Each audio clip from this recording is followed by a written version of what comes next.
Well, hey everybody. I know that I haven't done a For His Glory posting in a long time, and it's not because I didn't want to. I've just now that things are back open and we are back to, we've been doing in-person services and had a lot of people in the church, which has been great. We do Wednesday nights and whatever. We're just back to some real sense of normalcy. It's a sort of a new way that we're doing things. Long story short, I just haven't had as much time as I've wanted to be able to do this. But today is sort of a totally different one than I've done in the past, and mainly it's because this is for my dad. My dad, Jerome Lewis, Clifford Jerome Lewis Sr., I'm Junior, turned 75 years old yesterday. Now, I wanted to do this all day long yesterday, but yesterday was a really long day. Had a lot of stuff going on Wednesday day for church, and just simply ran out of time. It sort of makes sense because me and my dad are historically late with this kind of stuff. He calls me on my birthday sometimes, after the birthday, next day, 2 days down, a week later maybe. I do the same to him. We drive each other crazy because he'll call me and I won't answer him. I'll call him, he won't answer me, and then we'll try to get back. We play phone tag all the time. Long story short, it makes perfect sense that I'm doing this the day after. So, Dad, I love you, and you turn 75 years. God's blessed you with, and this is just a way to honor him. The Bible doesn't say honor your father and your mother just while you're in their household. It says honor your father and your mother, period. So this is a way to honor my dad. And the way I wanted to do this is 7 things that my dad taught me to love. And Dad loves alliteration. He loves a good sermon. We'll get there in a little while, but I don't do well with alliteration, but for some reason God gave me these 7 things, and these are they all start with C. So I'm gonna start with some of the most sort of the fun, silly stuff, and then we'll get to some deeper stuff. So the first thing that Dad taught me to love, being from Tuscaloosa, Alabama, is the Crimson Tide. Some of the first things that I remember is going to baseball games and football games and basketball games. My grandfather, his dad, would work the front gate of basketball games and baseball games so often. On a Sunday afternoon, we'd go watch Bama play baseball, or on a Thursday night, we'd go in and we'd go watch a basketball game. We got to go to a few, football games. I didn't get to go to a ton of them, but one that I remember was 1985, the Iron Bowl, and Dad and I were there. If you're an SEC fan, you know the 85 Iron Bowl because it's the one where Bama won with, quote, the kick, where Van Tiffen kicked a last-second field goal. And the sad thing is that the game looked out of hand, and Dad and I took off out of the stadium before that kick. So I remember walking to the car in the parking lot and hearing the stadium explode with cheers, and we only found out later that it was because we won the game at the last second on a big 50-yard field goal, something like that, from Van Tiffen. So Dad taught me to love the Crimson Tide, and I love them today. I'm a big Bama fan. That's just in my blood. So the second thing he taught me to love is cars. Dad was always working on cars. He was a car fanatic. He could fix, I think, anything on a car. He totally redid, I guess, from the top down, a 1952 Hudson Hornet convertible during my growing up years. And so I think he got that in the early 80s, and by 85, 86, somewhere through there, he, I guess it would have been 85, he took me for my 8th birthday to Atlanta, from Tuscaloosa to Atlanta. We went to a big Hudson convention, and a bunch of other Hudsons there. And Dad's was sort of I think it must have been the first time he had taken it to that meet. And a lot of people loved that car because he had painted it beautiful, a crimson red, red interior, a red convertible top. And like I said, as an 8-year-old, I thought it was the coolest thing in the world that we went to that. That was part of my 8th birthday. The other part was we went to Six Flags. So it was a great thing. And Dad was just a big car guy. One thing is that I today drove to the church in a vehicle that my dad gave me. A couple of years ago, I had gotten rid of a little truck that I had that the kids couldn't fit in anymore, and we were in a little bit of a financial tight, and Dad had let my younger brother, drive a little Ford Explorer for a few years that he had. Dad had, I don't know, he had 15 Ford Explorers. He's had a ton of them, but he had one that he wasn't using anymore, and Adam wasn't using anymore. So he said, "You can have this one." And not only did he give it to me, he totally redid the interior. He put brand new seats in the front. He had the back seats recovered. Made sure it was going to run well for me. I don't know, I was already 40, and Dad's still looking out for me, taking care of me, and blessing me with a car that I'm driving today. Now, I took the liberty to repaint this Explorer with spray paint. So I get a lot of grief and a lot of fun from my staff and people who've had a lot of fun over the years. Howie Raby actually helped me paint that Explorer, but whatever. Dad taught me to love cars.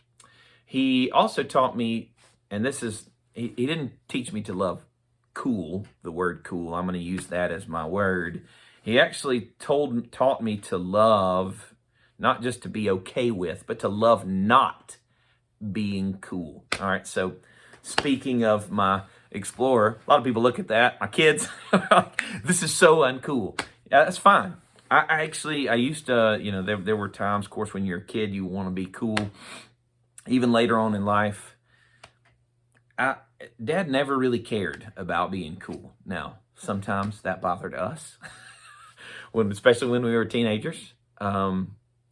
But he doesn't care what he wears. If it just gets the purpose accomplished, that's fine. He doesn't care to be considered cool. And it's not just, I don't care. It's because the goal is, in one real sense, unattainable. If you've ever been in a place where you think you've met the culture's version of cool, it is like a vapor. It evaporates really quickly. And so it's not a goal to really chase after. And in one sense, in a real sense, as a believer, to chase being cool in the culture is actually dangerous. And so, Dad loved gospel music. That wasn't necessarily that cool by the time I was younger, but he loved it. He loved stuff that other people didn't love that much, and took care of people who other people didn't take care of. So he taught me that some things are just not worth it. Some things are just not worth it. And so I'm grateful, and I think I've learned that lesson pretty well, that trying to be cool in our culture is foolish and really, like I said, really dangerous in many respects. So I'm grateful for that. He taught me to love Christ. He served as a music minister, so we were in church from the very beginning. I have recordings of my mom and him teaching me Bible songs and Bible lessons.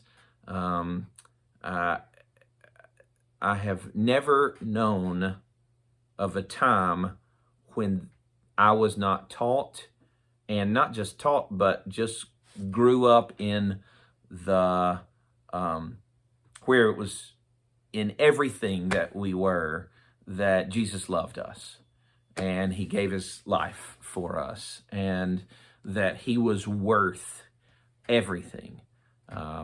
He was worth not being cool, and he was worth our time and worth pursuing. So he taught me to love Christ. And out of that, part of who Dad is he's a mercy guy. He's compassionate. That's my fifth C. He taught me to love being compassionate to people. He would do crazy stuff, like he threw a newspaper route for the Tuscaloosa News for more than 50 years. So I should have, if I had had some more time, I would have said he taught me how to work. He taught me to love hard work, because virtually every morning of his life, for 50 years, he would wake up at 3:30 in the morning and he would go throw newspapers. Sometimes at one point he was throwing about 800 newspapers every single morning before going to work a normal job. He worked 3 jobs pretty much my whole life. He would throw a newspaper route every morning. He would work some other job, whatever that was, his sort of main full-time job. He was a teacher, and he worked for a Delphi company for GM for a little while, whatever. He did a lot of those other things, and he always led worship. So on Sundays, he was doing that. On Wednesdays, we were doing that. So he worked hard, but in those arenas, he had a lot of opportunities to be compassionate. He would come across people in church or on his paper route that would need something, and he would do that. He would give of himself, and sometimes he gave of himself almost too much, and he would say that to a fault. Sometimes he gave of his time and his heart and his effort just almost nonstop. So I'm grateful that he taught me to be compassionate. And that was out of a love for Christ. He just wanted to take care of people and meet their needs. These last two are sort of more centered on what I do. He taught me how to conduct and literally conduct music. So he taught me to love music. He taught me to sing. When I was a kid, he was teaching me how to sing. But later on in high school, I had been playing in the band for years, and like the marching band in school. And then they were looking for a drum major for our marching band, and he taught me how to conduct music. He taught me how to conduct a 4/4 pattern, a 3/4 pattern, a 6/8, a 2/4, and he just gave me some basics. He told me how to bring people in. That's very basic stuff, but it was good enough that I was able to be drum major. And out of that, God sort of set the foundation, the ground for me to end up obviously doing part of what I do today, leading a choir, leading music. So he taught me conducting and taught me how to lead music. And the last thing I wanted to talk about is he taught me to love clarity. Now that is sort of my way of taking alliteration and shoving it in there. If you know anything about sermons, that got pastors who really, really, really love alliteration. Sometimes it doesn't all fit, but this one's close, okay? So he taught me to love clarity. He loved learning.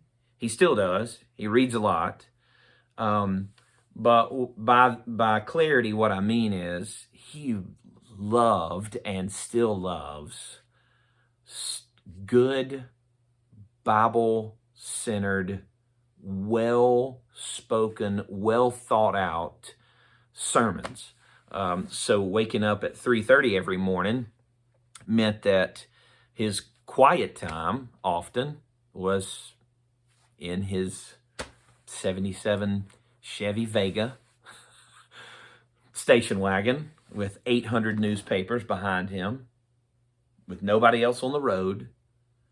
And he would turn on like Moody Bible radio, Moody Christian radio, and he would listen to pastors preach for however long he was on the road. So he'd listen to the word, and he would listen to the preached word, and that would be in many ways that he would have his own sort of quiet time, because then he was hitting the ground running to do the next job. But through that, he taught me to love good, gospel, God-honoring,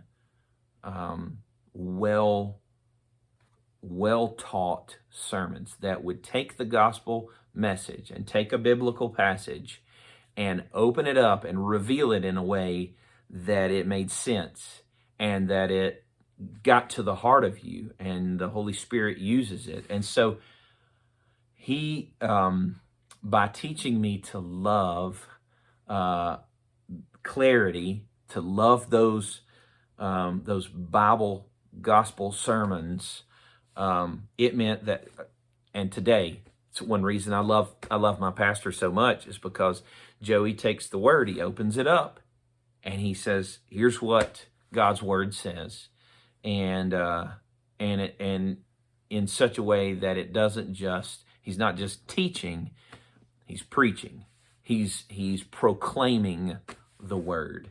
So for a lot of reasons, I love my dad a lot, but these were 7 that I wanted to highlight as just to honor him, as a tribute to him for his 75th birthday yesterday.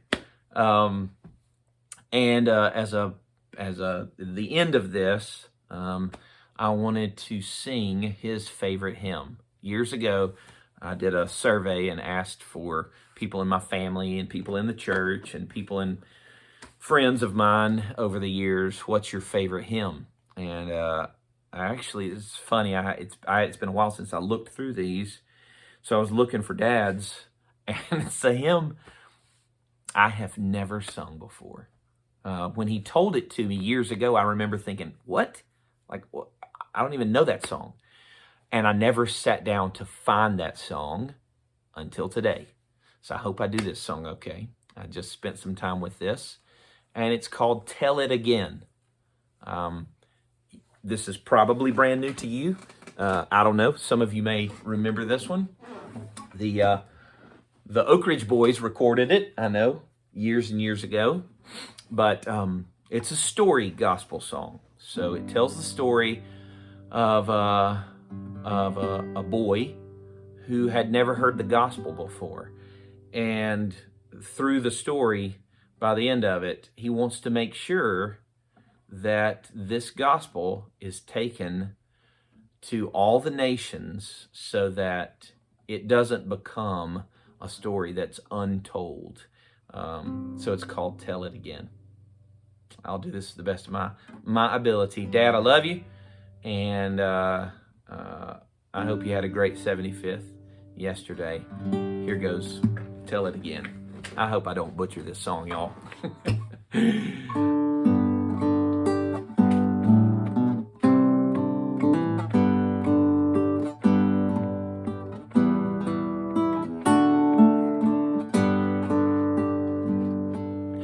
Into the tent where a gypsy boy lay, dying alone at the close of the day. News of salvation we carried, said he. Nobody ever has told it to me. Did he so love me, a poor little boy? Send unto me the good tidings of joy. Need I not perish, my hand will he hold. Nobody ever the story has told.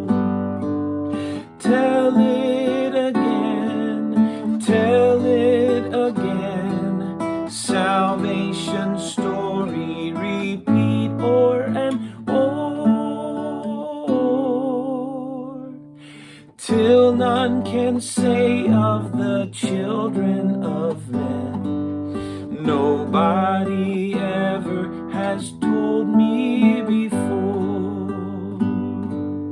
Bending, we caught the last words of his breath, just as he entered the valley of death.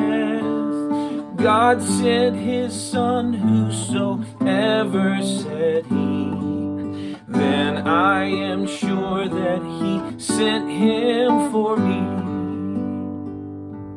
Smiling, he said as his last sigh he spent, I am so glad that for me he was sent. Whispered while low sunk the sun in the west, Lord, I believe, tell it now to the rest. Tell it again, tell it again, salvation story, repeat o'er and o'er, till none can say of the children of men. Nobody ever has told me before. Tell it again, tell it again, salvation story, repeat o'er and o'er, till none can say of the children of men. Nobody ever has told me before.